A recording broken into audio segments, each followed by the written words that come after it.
Basically, my story begins in first year university. I had a year where I think a lot of problems happened to me. My parents separated that year. My dog died. That was a particularly tough day. Subhanallah. I had 2 car accidents in the space of 1 week. And also, sadly, I had a friend pass away that year. I think that year led me to sort of ask some questions along the lines of, why am I here? What's the purpose of life? Why do I get up in the morning? Why do I even bother? Why don't I just sit on the couch, watch TV, Jerry Springer, whatever? And I think I started to ask questions about, the purpose of life, and that led me to start to do a bit of a holy quest. Naturally, as an Aussie, the first thing I did was investigate Christianity. I had a few Christian friends, and I remember going to a church camp. It was one of the funniest camps I've ever been to in my life. Everybody was singing. I didn't know what the words were. I didn't know what they were saying. It sounded great. They had beautiful voices, but it just seemed really strange. And everybody was telling me how much God loved me, and I was thinking, God loves me? My dog died. SubhanAllah.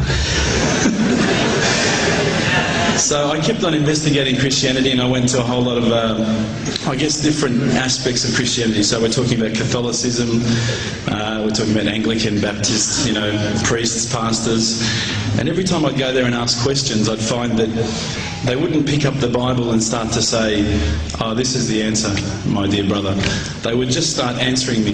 They would just answer from their own opinions. And I started to realise that there was a lot of interpretations of Christianity, and a lot of people had their own interpretations, and one priest from one church was believing one particular aspect of Christianity whilst another was proclaiming another. So I started to think to myself, the Bible is one text, but there seems to be so many different interpretations, and it was confusing. At the time, while I was in first year university, I was also working in a service station, one of my part-time jobs. And one of my colleagues was a Hindu, was an Indian Hindu. And we'd regularly change shift, and at that time I was very inquisitive, and I'd say to him, dude, what's the deal with the elephant head guy? What's the deal with that, Why has that guy got an elephant head? And he's going, oh, that's Ganesha, this. I said, but couldn't you have chosen like a lion's head or something a bit better? We'd have, these really deep theological debates while people were buying petrol. And I'd be saying, yeah, but why bring $5 of gas? Thanks, mate. Yeah, no problems. And again, I found that was very hard to stomach. So I sort of investigated a little bit further. I had a good friend of mine was a Mormon. And I found that this religion actually appealed to me the most out of all of the Christian religions, the Church of Latter-day Saints. They were quite strict. They don't drink alcohol. They don't drink caffeine. So unfortunately, Coke's out, guys, because I know Levos love Coke. But again, there was that leap of faith I felt that I had to make to embrace this religion. And I found that, I wasn't just into making a leap of faith, I wanted proof. I also investigated Judaism, would you believe? And my original name before Abu Bakr is Reuben. So if you've probably seen all the movies, you've seen Reubenstein. At the end, they probably thought I was Jewish, so they thought, oh, this guy's, one of us. But again, I just didn't find what I was looking for. Lastly, I probably looked into Buddhism, and I found that this was probably the religion that I was going to choose. I thought, look, this is great. There's so much. People at peace here. They seem to be really switched on, and they seem to be living one with the world, and that's what really appealed to me. But the more and more I looked into it, I guess I realised that it wasn't a religion of God. It was just a nice way to live. One of my friends, one of my close friends, who's a Christian, would you believe, said, tell me the religions that you've investigated. So I went through them. I said, Judaism, Christianity, Catholicism, Buddhism, Hinduism, He goes, what about Islam? Islam? They're terrorists. I'm not going to investigate that religion. They're crazy. Why would I even look at that religion? But lo and behold, I found myself walking into a mosque one day. This was my eternal quest. So I walked straight in, shoes on, straight across the prayer road. There was a brother praying. I walked straight in front of him. As he went to go into sujood, I almost stepped on his head. SubhanAllah, I didn't have any clue what I was doing. I looked over and I saw this brother. You probably know this guy. This is Abu Hamza. He's come here and he's lectured a few times. SubhanAllah, I call him Abu Da'an because he's got a very large beard, mashallah. He came walking out towards me and I thought, today I'm about to die. This is the last day of my life. I'm a dead man. I'm a white boy in Lebland. What am I going to do here? I'm dead. He came walking across as though he just walked out of the Sahara Desert. Big abaya, big beard. But subhanAllah, the first words he said were, "G'day mate, how you going?" If only he had the can of VB, it would have been perfect.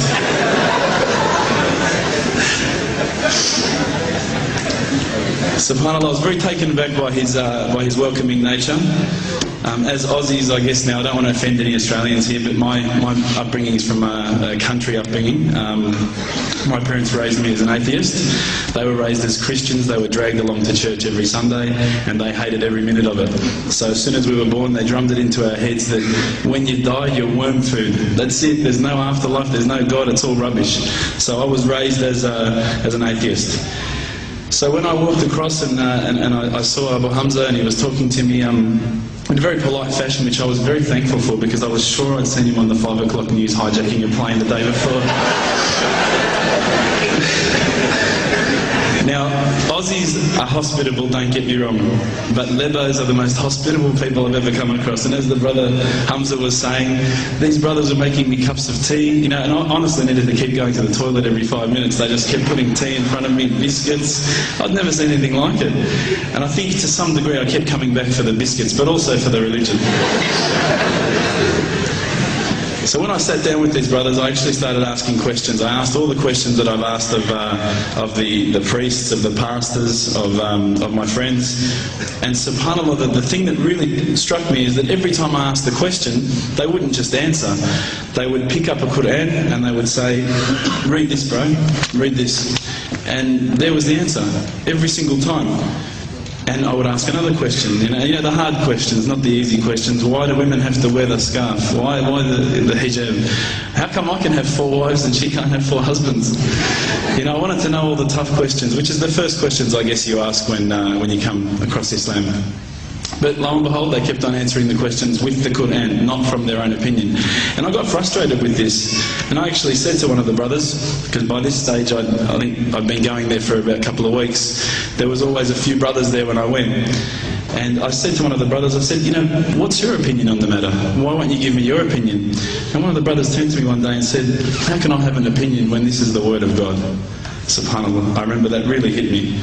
So I asked them if I could take a Quran home, and I didn't say I was going to use it to chalk up the couch or anything like that. I said I was going to respect the book, so I took it home, I started reading it. What I found was, while reading it, it wasn't as though I was reading a story, it was as though I was reading someone commanding me, you know, someone giving me guidance. And one night I decided to really try and get the spiritual mood happening, and I'm sure probably some of you have heard this story before, so I apologise. I'd lit a candle, I had the window open, I had the curtains drawn, you know, I was trying to get that really spiritual feeling. It was a nice summer night in Melbourne, as summer as it can get in Melbourne, and I was sitting there thinking, this is it, you know, this is the night. I'd been, you know, investigating all the spiritual proofs, all the scientific proofs about the fact that the mountains are the pegs, about, you know, how the embryo develops inside, you know, the woman, all these amazing proofs, but I still needed that little push. It's like I was on the edge of a cliff, I was ready to jump, I just needed a push. So I was sitting there, it was very quiet. I was reading Quran, I stopped. I said, Allah, this is my moment. This is the time I'm about to jump into Islam. All I need is just a sign. Just a little sign, nothing huge, maybe a bolt of lightning. You know, maybe half the house could fall down or something, you know, just small. It's small for you, man. You created the earth, come on. So I sat there. I was waiting for the candle to start gliding up to 4 metres high like in the movies. And I go, okay, go. And subhanAllah, nothing. Absolutely nothing happened. I was really disappointed, to be honest.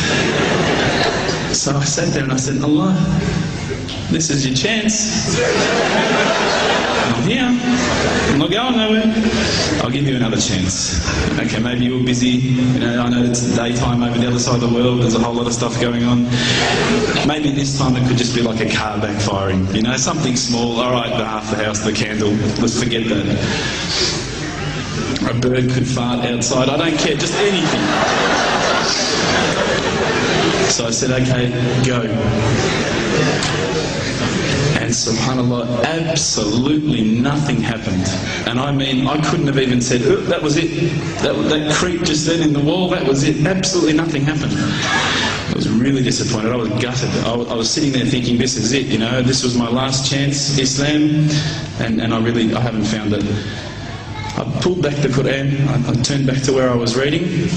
SubhanAllah, the very next verse on the next page, for those of you who ask for signs, have we not shown you enough already? Look around you, look at the stars, look at the sun, look at water. These are the signs for the people of knowledge. SubhanAllah.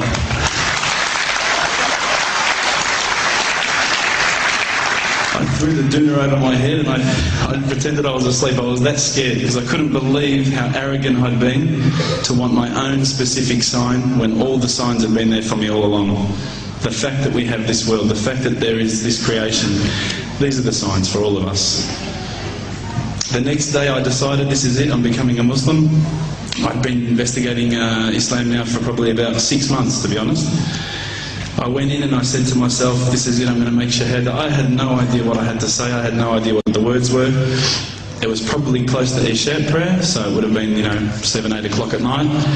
I went in and I couldn't believe it, there was about 1,000 people at the mosque. I thought, subhanAllah, look at this religion. Look at how strong they are. It was the first night of Ramadan.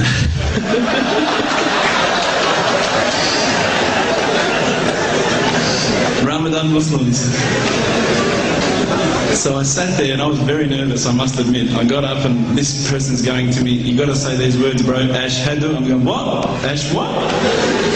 Can't I just say it in English? No, they say, no, you got to say it in Arabic. And I thought, looked out over the sea of beards that I could see in front of me and I thought, if I get these words wrong, I'm a dead man again. I had this fear, And they were staring at me, and I don't know if you know this, but Australians can't stare. Lebanese people can stare. So I was sitting there, I was very scared. I got up, and subhanAllah, as soon as I started to say the words, all fear went out of my mind.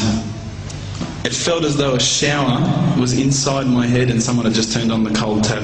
Felt like I'd been flushed clean.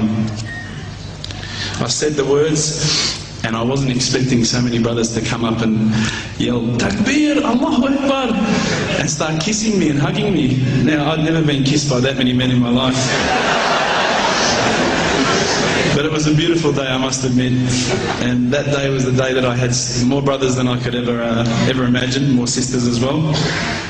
But I guess since that day I've never looked back. My family, I think initially were very worried that I was going to be, I guess, a little bit weird towards them. They thought that I was going to break out the AK-47s and the grenades.